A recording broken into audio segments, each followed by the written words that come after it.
आते हैं। प्रश्न 1, शिक्षक को प्रभावी संप्रेषण के लिए सबसे पहले क्या करना चाहिए? ऑप्शंस क्या हैं इसके? हाँ, इसके 4 विकल्प है। ए, विद्यार्थियों के पूर्व ज्ञान और रुचियों को समझना।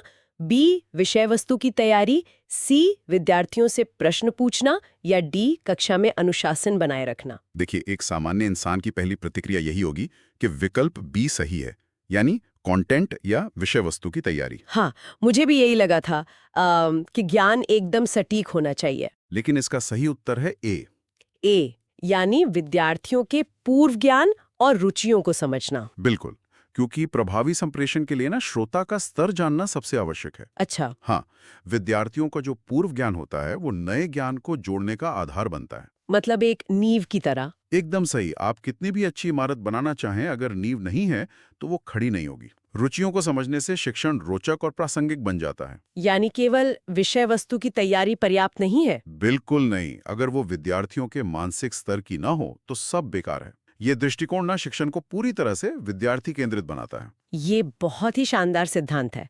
तो चलिए अब दूसरे प्रश्न की ओर बढ़ते हैं। हाँ, बताइए। प्रश्न 2, सीखने के लिए समूह बनाते समय अध्यापक को चाहिए कि वह, और इसके विकल्प है ए, बुद्धिमान विद्यार्थियों को एक ही समूह में रखें।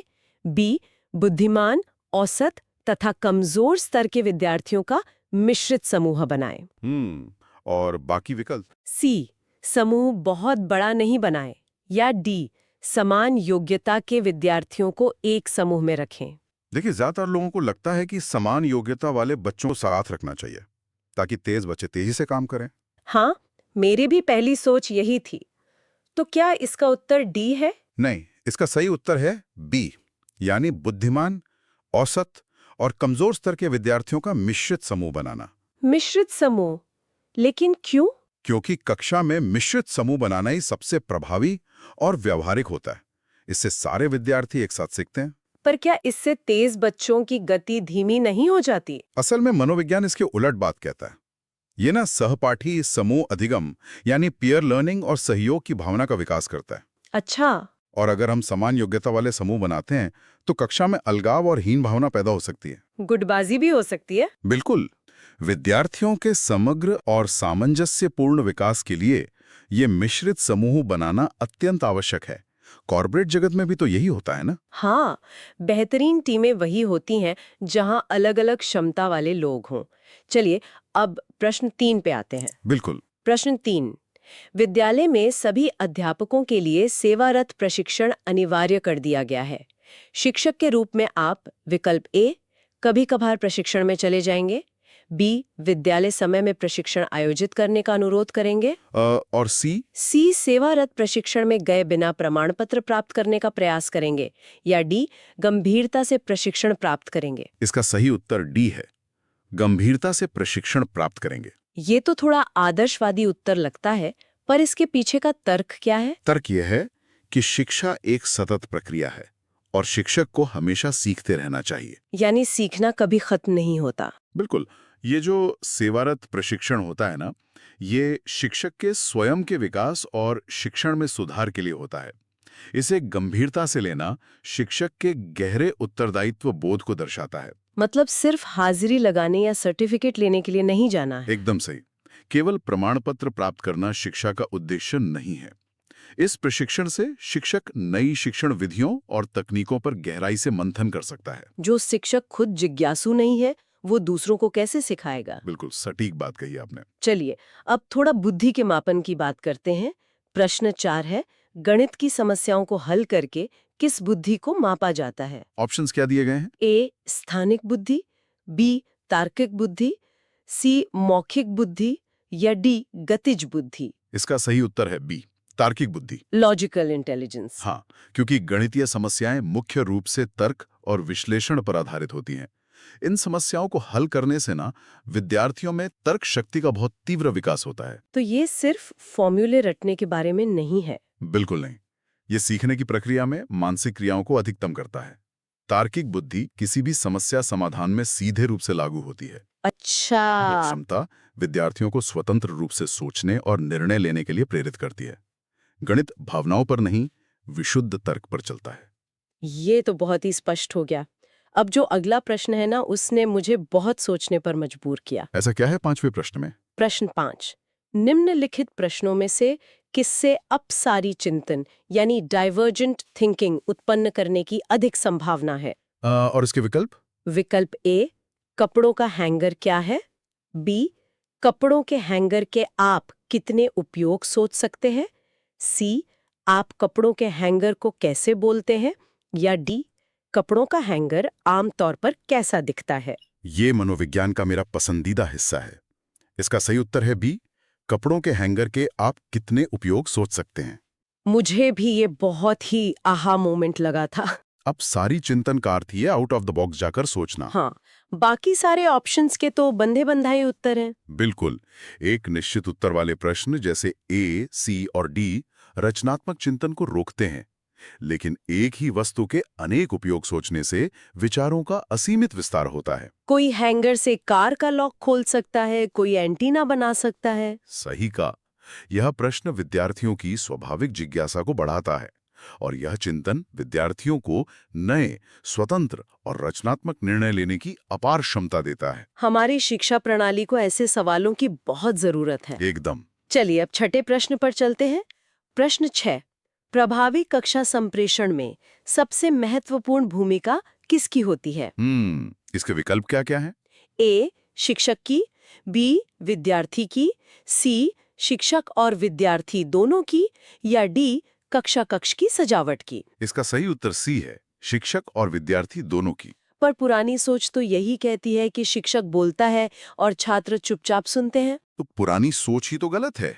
कक्षा संप्रेषण हमेशा एक दो तरफा प्रक्रिया होनी चाहिए। इसमें दोनों की सक्रिय और समान भागीदारी आवश्यक है। यानी एक तरफा मोनोलॉग नहीं होना चाहिए। बिल्कुल। केवल शिक्षक का व्याख्यान देना प्रभावी संप्रेषण की श्रेणी में नहीं आता। तो जब दोनों पक्ष सक्रिय होते हैं तब क्या होता है? तब शिक्षार्थियों को अंतःक्रिया यानी इंटरैक्शन का अधिक से अधिक अवसर मिलता है। इस दृष्टिकोण से कक्षा में छात्रों की सहभागिता प्रोत्साहित होती है और उनका अधिगम बढ़ता है। ताली हमेशा दोनों हाथों से बजती है। बिल्कुल सही। अब 7वें प्रश्न की बारी। ये थोड़ा ऐतिहासिक है। प्रश्न 7, स्वतंत्रता के बाद भारत सरकार द्वारा स्थापित प्रथम शिक्षा आयोग के अध्यक्ष कौन थे? ये बहुत महत्वपूर्ण तथ्यात्मक जानकारी है। विकल्प क्या है?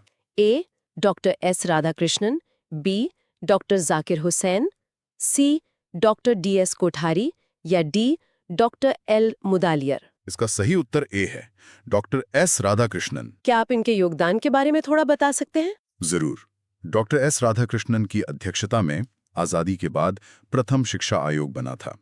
इसे विश्वविद्यालय शिक्षा आयोग भी कहते हैं। अच्छा। इस आयोग ने आधुनिक भारतीय शिक्षा व्यवस्था की बहुत मजबूत नींव रखी। तो राष्ट्र निर्माण में शिक्षकों की भूमिका को इन्होंने ही सर्वोच्च स्थान दिया था। बिल्कुल। शिक्षा के क्षेत्र में उनका योगदान ऐतिहासिक और प्रेरणादायक है। ये प्रश्न न भारत में शिक्षा प्रणाली के क्रमिक विकास को बहुत अच्छे से दर्शाता है। और इसीलिए हम उनका जन्मदिन शिक्षक दिवस के रूप में मनाते हैं। एकदम सही कहा आपने। अब आते हैं प्रश्न 8 पर, जो कि प्रेरणा और पुरस्कार के बारे में है। हाँ, बताइए। प्रश्न 8, सीखने में पुरस्कार सकारात्मक अभिप्रेरक है, फिर भी पुरस्कार देते समय ध्यान रखना चाहिए कि विकल्प? ए, साधारण कार्य पर भी पुरस्कार दें, बी, पुरस्कार निष्पक्ष ढंग से योग्य छात्र को मिले, सी, शैक्षिक परिस्थितियों में सामूहिक पुरस्कार देना उचित होता है, या डी, पुरस्कार तुरंत नहीं देना चाहिए। देखिए, पुरस्कार देना एक दोधारी तलवार है। इसका सही उत्तर है बी, पुरस्कार निष्पक्ष ढंग से योग्य छात्र को मिले। मतलब हर छोटी बात पे मेडल नहीं बांटना चाहिए? बिल्कुल नहीं। पुरस्कार छात्रों को अच्छे प्रदर्शन के लिए प्रेरित करने का एक मजबूत साधन तो है, लेकिन यह अत्यंत महत्वपूर्ण है कि वह बिना किसी भेदभाव के निष्पक्ष तरीके से दिया जाए। तो अगर हम साधारण कार्य पर भी पुरस्कार देंगे तो क्या होगा? तो भविष्य में उसका महत्व खत्म हो जाएगा, उसकी कोई कीमत नहीं रहेगी। जैसे मुद्रास्फीति में पैसे की कीमत गिर जाती है। बिल्कुल सही उदाहरण। योग्यता के आधार पर पुरस्कार देने से छात्रों के बीच स्वस्थ प्रतिस्पर्धा बढ़ती है और यह प्रक्रिया विद्यार्थियों के बीच नैतिक मूल्यों को प्रभावी ढंग से विकसित करने में सहायक होती है। ये बहुत ही गहरी बात है। अब प्रश्न 9 पर आते हैं। यह एक बहुत ही व्यावहारिक परिदृश्य है। मैं सुनने के लिए उत्सुक हूँ। प्रश्न 9, कक्षा समाप्त होने पर आपको महसूस होता है कि अध्यापन में आनंद नहीं आया। आपकी प्रतिक्रिया होगी, ए, मान लेंगे कि विद्यार्थियों का मन पढ़ने का नहीं था। और बाकी? बी, शिक्षण विधि पर मंथन करके कारण जानेंगे। सी, अगली बार दूसरी विधि से पढ़ाने का प्रयास करेंगे। या डी, टॉपिक ही नीरस था, कुछ नहीं कर सकते। ये स्थिति किसी भी शिक्षक के ईगो को चोट पहुंचा सकती है। हाँ, अक्सर लोग दर्शकों को ही मूर्ख समझने लगते हैं। बिल्कुल। लेकिन एक आदर्श शिक्षक के लिए इसका सही उत्तर है बी, शिक्षण विधि पर मंथन करके कारण जानेंगे। मतलब दूसरों पर दोष नहीं मढ़ना है। एकदम। एक अच्छे अध्यापक को हमेशा अपना आत्म मूल्यांकन करते रहना चाहिए। अपनी ही शिक्षण विधि पर मंथन करने से वास्तविक कमियों का पता चलता है। कि मेरी गति तेज थी या मेरे उदाहरण सही नहीं थे। हाँ, विद्यार्थियों को दोष देना या विषय को नीरस मान लेना एक बहुत ही नकारात्मक दृष्टिकोण है। यह व्यवहार न शिक्षक के गहरे उत्तरदायित्व बोध को स्पष्ट रूप से दर्शाता है। ये निरंतर सुधार के लिए बहुत आवश्यक कदम है। बिल्कुल। चलिए, अब हम अपनी अंतिम स्लाइड और अंतिम प्रश्न पर पहुंच गए हैं, जो इस पूरी चर्चा का सार है। हाँ, बताइए, 10वां प्रश्न क्या है? प्रश्न 10। कक्ष में एक अध्यापक की मुख्य भूमिका होती है। ए, सक्रिय अधिगमकर्ता। बी, सुविधा प्रदाता। सी, परामर्शदाता। या डी, सूचना प्रदाता। आधुनिक शिक्षा प्रणाली में इसका सबसे सटीक उत्तर है बी, सुविधा प्रदाता यानी फैसिलिटेटर। फैसिलिटेटर, ये शब्द आजकल बहुत गूंजता है। हाँ, क्योंकि आधुनिक शिक्षा प्रणाली में शिक्षक की सबसे बड़ी भूमिका यही है। उसका मुख्य कार्य ज्ञान थोपना नहीं, बल्कि सीखने के अनुकूल वातावरण की रचना करना है, जहां छात्र खुद ज्ञान का निर्माण कर सके। एकदम सही। वह विद्यार्थियों को स्वतंत्र रूप से सोचने और ज्ञान का निर्माण करने के लिए प्रेरित करता है। शिक्षक केवल तथ्य या सूचना रटाने वाला नहीं है। वो उपदेश देने वाला ज्ञानी बाबा नहीं है। बिल्कुल नहीं। सुविधा प्रदाता के रूप में वो शिक्षण और अधिगम के अनुभवों को बहुत बढ़ा देता है। वो छात्रों के साथ चलने वाला एक मार्गदर्शक है। क्या बात है। तो आज की इस गहन चर्चा के जो मुख्य निष्कर्ष है वो बहुत ही स्पष्ट है। हाँ, इन 10 प्रश्नों और स्रोतों से ये साबित होता है कि एक बेहतरीन शिक्षक केवल जानकारी नहीं देता, बल्कि वह एक सुविधा प्रदाता है। बिल्कुल। वो निष्पक्ष होता है, छात्रों के पूर्व ज्ञान को समझता है और अपसारी चिंतन को बढ़ावा देता है। और ये ज्ञान सिर्फ शिक्षकों के लिए नहीं है। बिल्कुल नहीं। जो भी व्यक्ति किसी टीम का नेतृत्व करता है, किसी को मेंटर करता है या प्रभावी संवाद करना चाहता है, वो इन सिद्धांतों का उपयोग कर सकता है, चाहे वो दो तरफा संचार हो या मिश्रित समूह बनाना। ये मानव संबंधों के सार्वभौमिक नियम हैं। एकदम सही।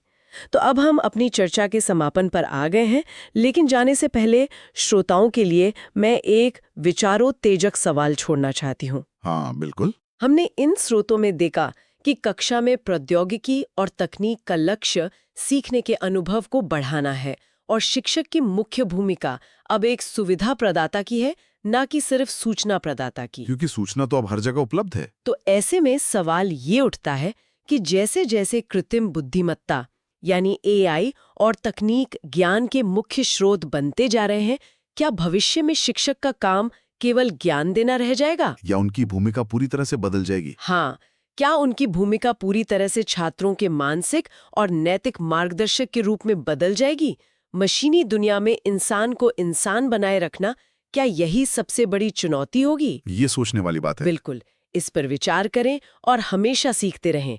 आज हमारे साथ जुड़ने के लिए धन्यवाद।